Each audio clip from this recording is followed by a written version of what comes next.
Sir Ate. Okay, go ahead. Okay. Game? Oh, knock na. Knock po. Who's there? Good day, sir. I'm number 1. I'm seat number 1 and I'm ready. Ulit, sir. Hello, sir. I'm Christine Joy Apa, seat number 1, and I am ready to take the oral exam. Okay, Um, continue. Enter. Continue. Pinapasok na ba ako? Sir Alex, Yes, good afternoon. iyahala Good ko morning. lang po ang aking gagamitin. Okay, go ahead. Pag malilito ka dyan eh. Paghanda niyan, dun sa lamesa na kaagad ay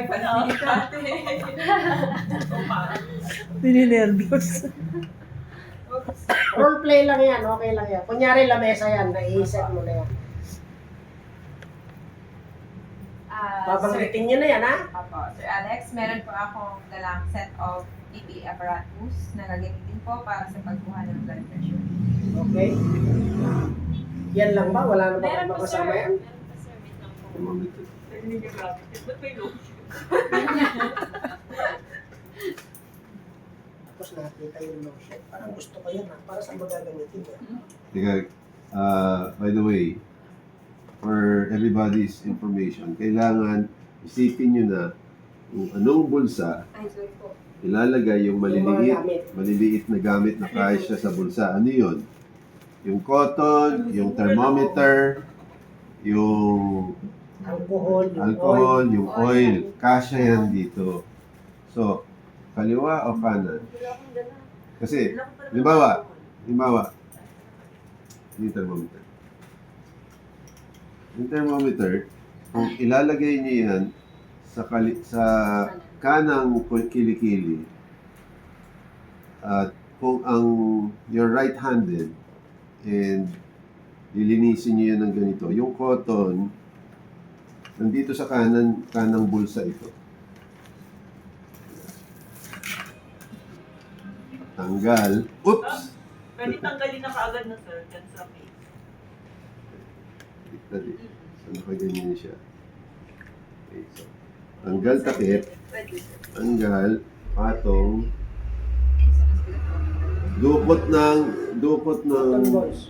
cotton, ng alcohol, Alcohol. dukot ng cotton. Tapos linis. Mula dun sa tip Tapon una, ng ha? cotton, soli yung alcohol, tapos ready ka na. Shoot na sa kilikili. Shoot sa kanang kilikili. Lilinisin po na sir. Pero Ah, ay nga pala, yung Sir, assuming na napunasan mo na yung kilikili. Okay? So, saan mo lalagay yung tissue? Tapon ulit sa basura. Hindi. Saan mo ko dudukutin? Anong bulsa? Kanan, kaliwa? Isipin mo na. Kung ako sa kanan, kasi hahawakan ko yung kamay niyang ganun. Tapos, or pwede rin sa kaliwa. Hawakan ko. Either of O kanan sir, yung ano niya eh. Kanan natin siya, kukuha na ng thermometer kasi kaliwa tayo Hindi. blood pressure, di ba? Oo, kanan. Ayan. Dito. Yo, practicein nyo na rin yan, ha? Kasi baka maunahan kayo ng kalaban sa pagbunot. Mamaya, ito. So, alam niyo kung saan niyo bubunot. Pagdating doon sa harap ng asesor, Tapos tutong hanapin mo, halukayin mo yung bag mo. Wala na. Demerit. okay? Continue. Gawin pa naman niya. Wala. Sir Alex, meron din po akong thermometer na magamit po para pagkuha ng temperature. Okay. Meron din po akong cotton balls na panglinis po sa at thermometer para masigurado kung malinis ito. Kasi baka galing po sa bibig or kung saan. Huwag mo nang sabihin yung galing sa ano. Wala na yun. Naitusok sa ano. Disinfectant. Ayan lang yan. Pinatusok sa ako. Meron din pa akong tissue para Ang laki nun. Ay, maliit lang nga yung ganun Sample lang. lang, O kaya pwede ba sir naka... Naka-ready na, naka-ready na. Oo. Nilagay ko lang yun dyan sir. Pang 1 week na training. Ito po tissue pang punas po sa atin. Ano pang ipanggamit ng tissue na yan? At ang dami. Panlinis din po. Sa ano? Hindi, sa paa, sir. Kung madumi ang paa, huwag nilagyan ang ako. Pero yung basic approach na gamit ng tissue sa as massage therapy sa client? Excess oil po at saka sa towel. Ano Kasi yan? kailangan talaga eh. Excess oil. Excess oil. Excess oil. At towel. Pawis. Okay, kasi Tissue sir para sa excess oil and sa pubs po. Meron din po akong alcohol. okay. Para sa alcohol na yan, Ang pwede mo mainom sanitizer, yan? hindi po. Pwede. Ang sanitize po, bago ka po magkanda. How many percent?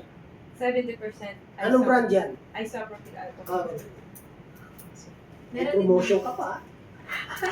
Okay, okay. Oh! Hindi na kasama. Ano yan? Ano yung kasama? oil po. Oil tuloy. Oil. Laki. Ang laki naman natin. Ano yung paliligo pa natin yan? Sir, Lagayan. Oil po for lubrication po. Kakaibang oil yan, puti ah.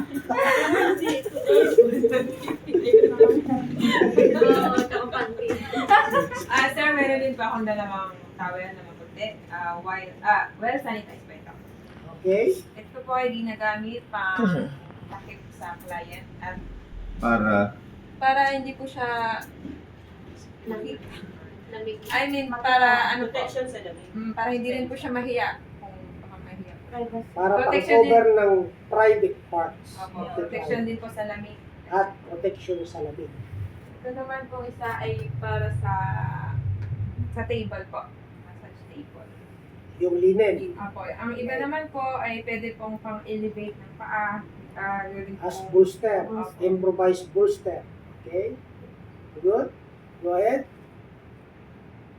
Wala bang biscuit dyan? Wala, sir. Okay.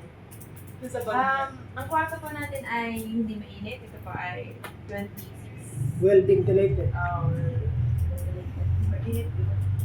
Meron din po kaming toilet na pwede po magamit ng client kung siya po ay naiihi or Okay. kailangan ba diyang maligo? kung gusto niyo, sir, bago magpamassage. Di, ayon sa PD 856, required maligo ang client bago magpamassage. Kailangan nakaligo.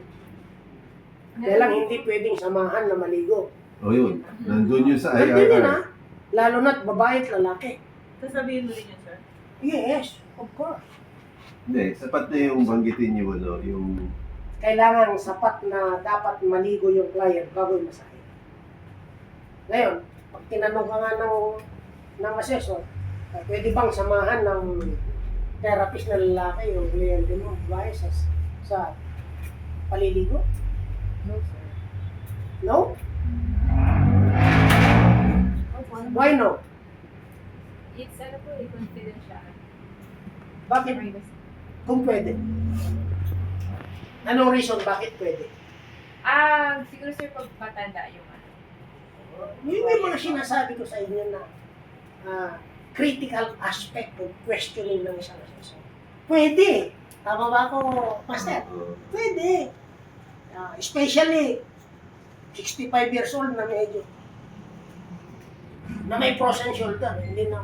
Di ba? hindi banyo ang pagpapaligo nun. Hindi na. Hindi sa banyo. Anong tawag sa pagpapaligo ng matanda na nakahiga? Sponge bath. Yun yung mga banyos na tirada. Okay.